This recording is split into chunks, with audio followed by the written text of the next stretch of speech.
426장. 이 죄인을 완전케 하시옵고.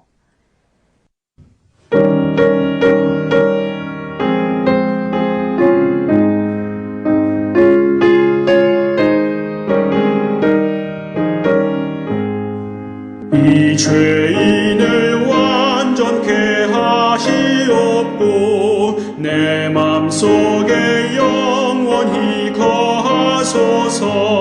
죄 가운데 빠졌던 몸과 맘을 흰 눈보다 더 희게 하옵소서.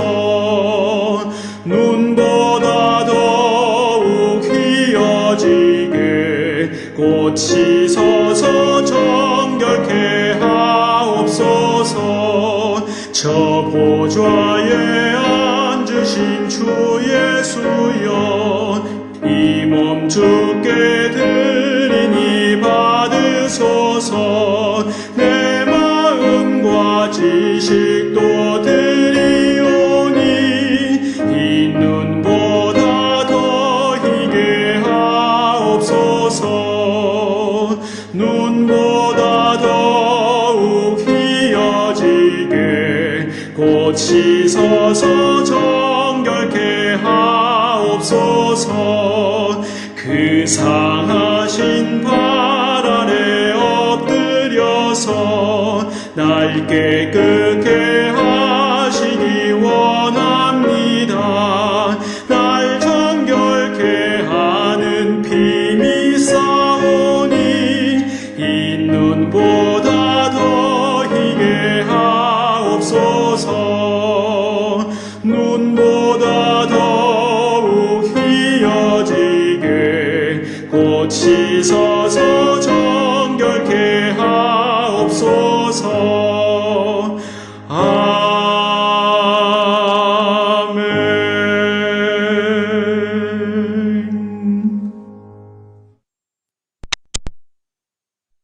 In paradiso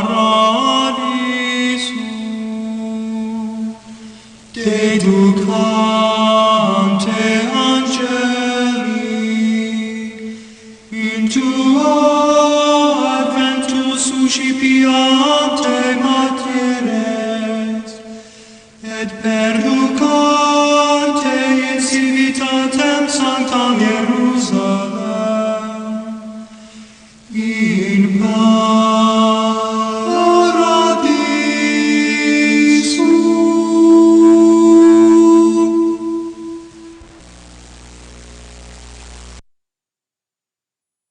이를 보시고 산에 올라가 앉으시니 제자들이 나온지라 입을 열어 가르쳐 이르시되 심령이 가난한 자는 복이 있나니 천국이 그들의 것이미요. 애통하는 자는 복이 있나니 그들이 위로를 받을 것이미요. 온유한 자는 복이 있나니 그들이 땅을 기업으로 받을 것이미요. 의에 줄이고 목마른 자는 복이 있나니 그들이 배부를 것이미요. 긍휼히 여기는 자는 복이 있나니 그들이 긍휼히 여김을 받을 것이미요. 마음이 청결한 자는 복이 있나니 그들이 하나님을 볼 것이미요. 화평하게 하는 자는 복이 있나니 그들이 하나님의 아들이라 일컬음을 받을 것이미요. 의를 위하여 박해를 받은 자는 복이 있나니 천국이 그들의 것임이라. 나로 말미암아 너희를 욕하고 박해하고 거짓으로 너희를 거슬러 모든 악한 말을 할 때에는 너희에게 복이 있나니 기뻐하고 즐거워하라. 하늘에서 너희의 상이 큼이라. 너희 전에 있던 선지자들도 이같이 박해하였느니라. 오늘은 믿음의 의의를 회복합시다 라고 하는 제목으로 함께 은혜를 나누고자 합니다. 오늘은 산상수훈의 8가지 복에 대해서 계속해서 살펴보도록 하겠습니다. 첫째로 본문은 애통하는 자가 받는 복에 대해서 설명하고 있습니다. 본문 4절에는 애통하는 자는 복이 있나니 그들이 위로를 받을 것이며 라고 말씀합니다. 여기서 애통하는 에 해당하는 헬라어 판돈테스라는 말은 고통스럽게 슬퍼하는 것을 의미합니다. 이는 요셉이 죽었다는 소식을 전해 들은 야곱이 고통스러워하며 자신의 감정을 드러낼 때에 애통한다는 표현으로 이 단어를 사용한 적이 있습니다. 이것을 보면 자기 옷을 찢고 허리를 동이고 슬퍼하여도 자신을 스스로 주체할 수 없을 정도로 극심한 슬픔을 느끼는 것을 의미하는 것입니다. 그러면 본문에서의 애통이라는 의미도 사랑하는 사람이 죽었을 때에 느끼는 슬픔과 같은 슬픔인데, 그 사랑하는 사람이 죽을 이유가 전혀 없는 의인이었는데 죽었을 때 느끼는 비통한 감정을 의미한다고 할 수 있습니다. 예수 그리스도께서는 죄가 없는 의인으로 우리의 죄 때문에 대신 십자가에서 달려 죽으셨습니다. 참으로 자기 자신을 성찰하는 자는 자신은 씻을 수 없는 죄를 지은 죄인이며, 이러한 흉악한 죄인을 위하여 죄가 없으신 예수님께서 대신 죽으셨다는 사실을 깨닫고 자신의 죄를 참회하면서 슬퍼하는 것이 애통하는 자의 마음인 것입니다. 또한 하나님의 말씀을 따라 정직하게 살려고 하는 구원받은 의인들이 불의한 세상에서 살아가노라면 여러 가지 환난과 불이익과 압제와 수탈을 당할 수가 있는 것입니다. 로마의 압제로 인하여 그리스도인들이 고난을 당하였던 것도 마찬가지 경우입니다. 그러나 이러한 사람들에게는 위로를 받을 것이라고 성경은 말씀합니다. 주님의 특별한 위로가 머물 것이라는 말씀입니다.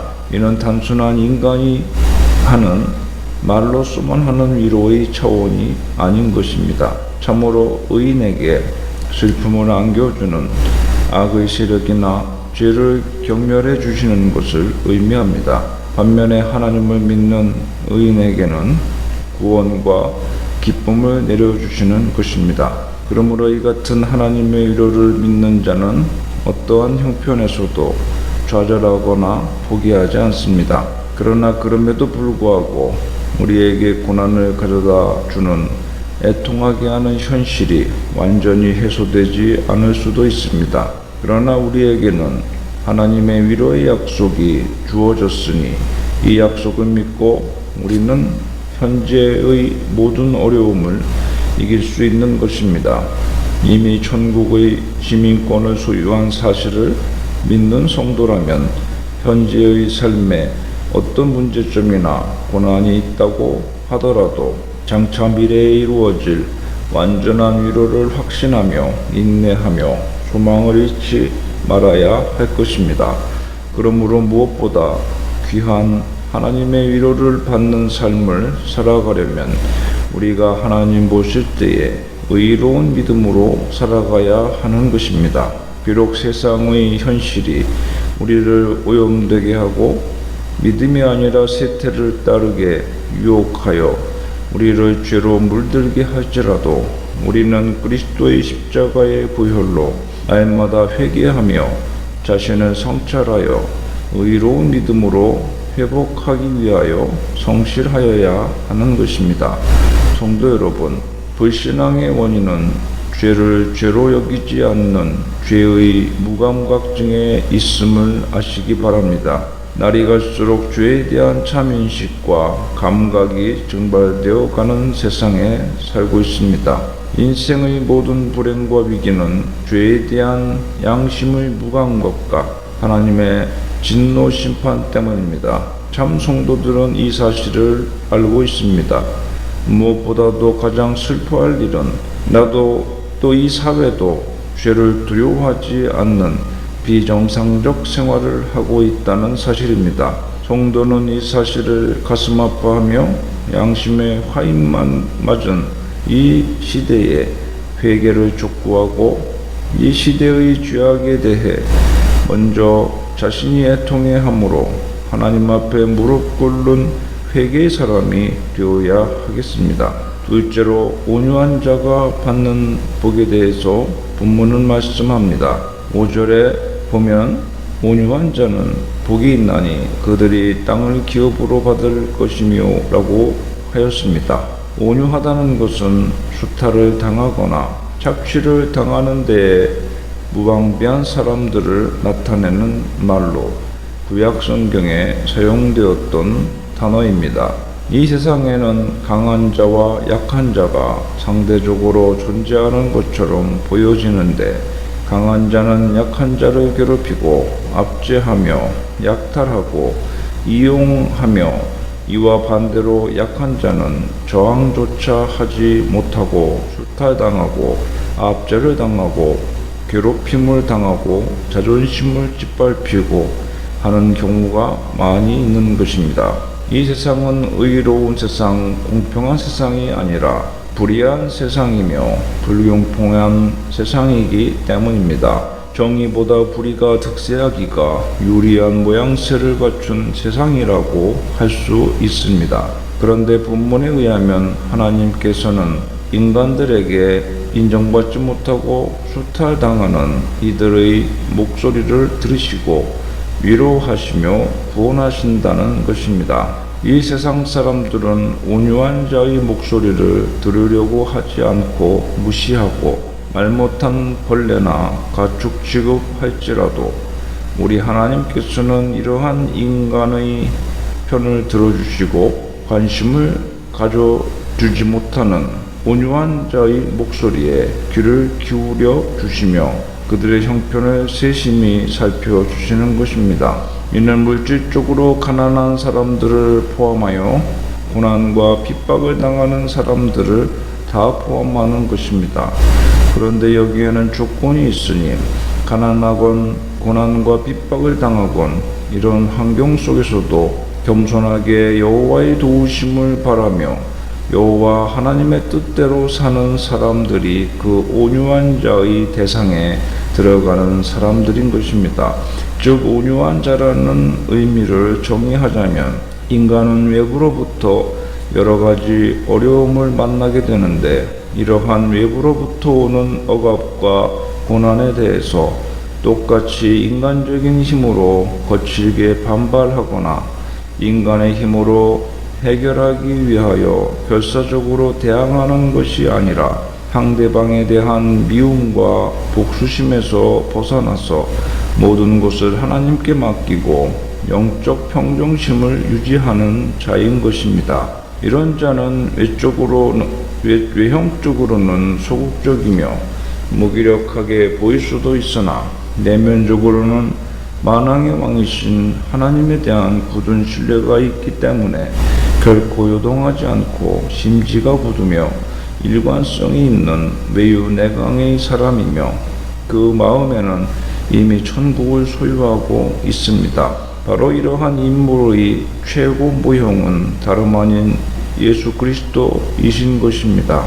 이사야서 53장 7절에서 12절에 보면 그는 곤욕을 당하여 괴로울 때에도 그 입을 열지 아니하였으며 마치 도수장으로 끌려가는 어린 양과 털 깎는 자 앞에 잠잠한 양같이 그 입을 열지 아니하였도다. 그러나 실상은 그가 많은 사람의 죄를 지며 범죄자를 위하여 기도하였느니라고 말씀하고 있습니다. 그런데 이렇게 온유한 자에게 주시는 하나님의 약속된 복은 땅을 기업으로 받는다고 하였습니다. 기업이라고 하는 분깃이라는 말로서 분배해 줄 때에 분배받는 몫이라는 뜻이 되겠습니다. 이것은 자기에게 떼어진 몫을 정의하는 것이니 분명히 자신의 것으로 약속된 분량이 있는 복입니다. 과거 출애굽한 이스라엘 백성들이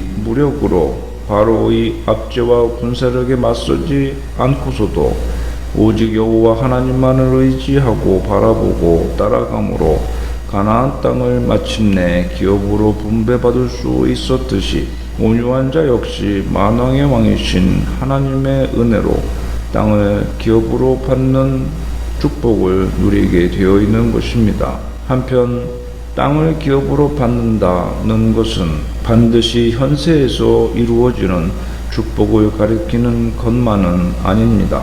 물론 하나님께서 온유한 자에 대한 보상으로 실제로 땅을 차지할 수 있는 현세의 축복을 주시기도 합니다. 신앙적인 이유로 갖은 고난을 받았지만 절망치 않고 신앙의 자유를 찾아 영국을 떠났던 총교도들이 풍요로운 땅 미국을 차지하게 되었다는 역사적인 사실도 이를 시증해주고 있습니다. 그러나 본문의 보다 궁극적인 성취는 종말론적으로 이루어집니다. 따라서 성도는 이 땅에서 그리스도를 본받아 하나님과 사람 앞에서 온유한 삶을 살되 이 세상에서 주어지는 작은 보상이 아니라 장차 주어질 하나님의 나라를 기업으로 얻는 큰 보상을 바라보아야 할 것입니다. 셋째로 의에 줄이고 목마른 자가 받는 복에 대해서 언급합니다. 6절에 의에 줄이고 목마른 자는 복이 있나니 그들이 배부를 것이며 라고 하였습니다. 여기서 의라는 것은 1차적으로 윤리적인 의를 가리킨다고 볼 수 있습니다. 다음으로는 종교적인 의를 가리킨다고 볼 수 있겠습니다. 그러나 여기서 반드시 종교적인 의와 윤리적인 의를 나눌 필요가 없는 것이 종교적인 의를 추구하고자 하면 윤리적인 의를 실천하게 되기 때문입니다. 이 세상에는 종교적인 의뿐 아니라 윤리적, 도덕적인 의를 추구하는 사람도 찾아보기 어렵게 되어가고 있고, 그러한 의를 추구한다는 것 자체가 사람들의 관심사에서 멀어져 가고 서로가 각자의 이익만 추구하며 살아가고 있는 듯한 각박한 현실입니다. 그러나 사람들의 양심에 어느 시대, 어느 국가, 어느 민족이건 간에 이러한 의가 남아있기를 원하고 모든 일이 정의롭게, 공의롭게 유지되어지고 다스려지기를 열망한 바람이 여전히 존재하는 것은 분명합니다. 하나님께서 그것을 인간의 마음에 두셨기 때문이며 이는 하나님께서 세상에 원하시는 원래의 모습과 기능이기 때문일 것입니다. 그러면 의에 줄이고 목마르다는 것은 무엇을 의미하는 것일까요? 이는 이 세상의 불의한 현상에 대해서 깊이 탄식할 뿐 아니라 하나님의 뜻에 따라 이를 정의롭게 만들기 위해서 노력할 뿐 아니라 자신의 마음속에 깊이 내재한 죄성까지 불의하다 판단하여 회개하고 반성하여 하나님의 의만 사모하며 하나님의 구원을 바라는 자라고 할 수 있습니다. 사실 줄이고 목마르다는 것은 음식과 물을 섭취하고자 하는 갈망을 표현할 때 주로 쓰이는 용어입니다. 만약 이와 같은 음식과 물에 대한 갈망이 없다면 인간뿐 아니라 모든 생명체는 음식과 물을 꾸준히 섭취하기 위해서 먹이 활동을 하고 수렵과 채집 등 일을 하지 않을 것이기 때문에 결국에 가서는 생명을 유지하지 못하게 될 것입니다. 그런데 죽어가는 생명체를 보면 1차적인 욕구인데 이러한 식욕이 점차로 약해지거나 완전히 사라지게 되는 것을 보게 됩니다. 죽음을 앞에 둔 생명체는 일체의 음식을 거부하기도 하는 것입니다. 주림이나 갈증을 느끼지 못한다는 것은 심각한 병든 상태를 반영하는 것이며 실제로 생명은 사망을 향하여 가고 있는 상태임을 보여주는 것입니다. 반대로 지금은 병들고 약하지만 식욕이 강하다면 곧 건강을 회복하여 건강하게 되어진다는 것을 알 수 있습니다. 짐승의 세계에서도 새끼가 태어나고 식욕이 강한 개체는 살아남고 빠르게 성장하는 것을 볼 수 있습니다. 이는 영적으로도 마찬가지입니다. 하나님의 의에 대한 갈망이 크면 클수록 영적 생명력은 더욱 왕성한 것입니다. 천국 백성 된 자들이 영적으로 그 갈급한 생명의 욕구를 따라 더 많이 채워지도록 노력할 때 영적인 회복을 이루어 더 큰 축복을 받게 되는 것입니다. 따라서 의에 줄이고 목말라 하는 자야말로 하나님의 예비해 놓으신 축복을 넘치도록 받을 수 있는 것입니다. 그것이 저희가 배부를 것이미요 라는 말씀이 나타내는 것입니다. 배부를 것이미요에 해당하는 고르타조는 겨우 허기나 갈증을 면하는 정도가 아니라 차서 넘칠 만큼 보식하는 것을 가리킵니다. 하나님께서는 의에 줄이고 목마른 자의 영적 욕구를 완전히 해소시켜 영적 만족을 주신다는 것입니다. 그러나 본문의 동사는 미래형입니다. 이는 완전한 배부름은 한순간에 이루어지는 것이 아니라 계속해서 이루어질 것이며 그 완전한 성취의 날이 미래에 도래할 것임을 보여줍니다.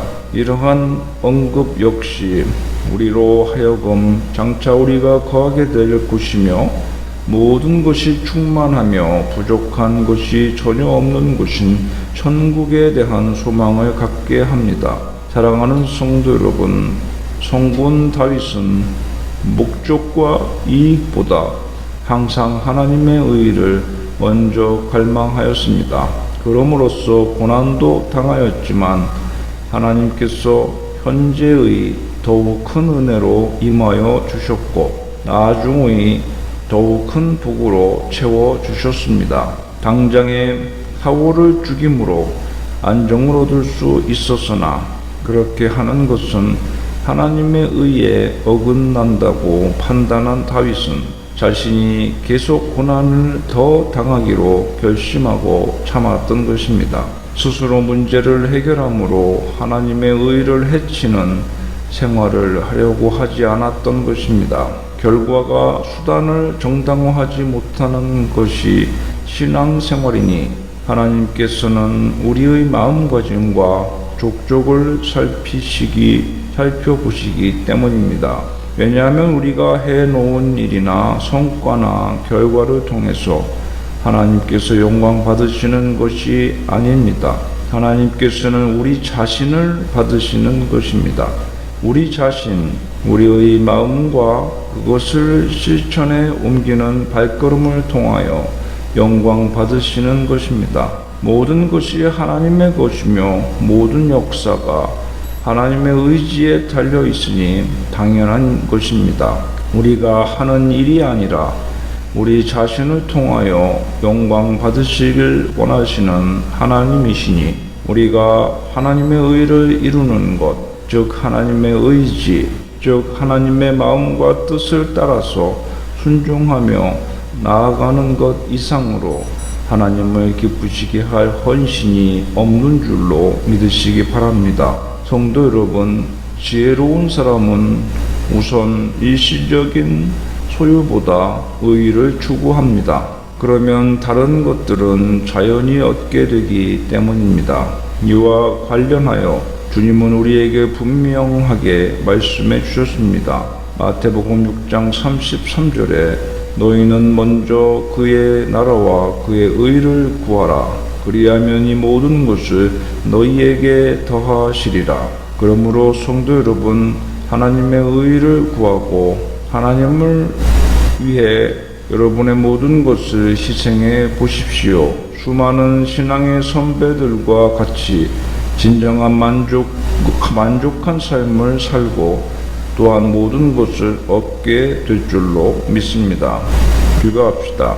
자비롭고 선하신 하나님 아버지, 오늘 우리가 늘 의를 갈망하며 하나님의 의를 추구하는 삶을 살아가므로 하나님께서 인정하시고 만족해 하시는 복된 삶을 향하여 가게 하여 주시옵소서. 예수님의 이름으로 기도합니다.